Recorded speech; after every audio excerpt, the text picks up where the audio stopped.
আজ এই নতুন কালেকশনটার থ্রু দিয়ে কিছু কথা শেয়ার করবো তোমাদের সাথে। কথাগুলি শুনে বলো যে তোমরাও কি সেম ভাবনা চিন্তা করো।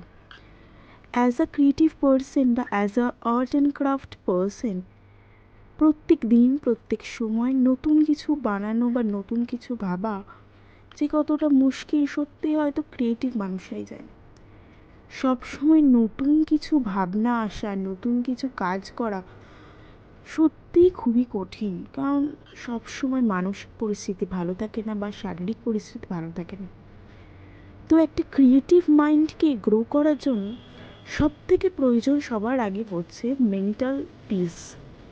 সবসময় মেন্টাল পিস রাখা যায় না, নানা কারণ। তো সেই অর্থে ক্রিয়েটিভিটি হওয়াটা খুবই মুশকিল। আজকালকার দিনে এই ব্যস্ততার জীবনে কটা মানুষ তাদের ক্রিয়েটিভিটি ওয়ার্ল্ডে বাঁচতে পারে?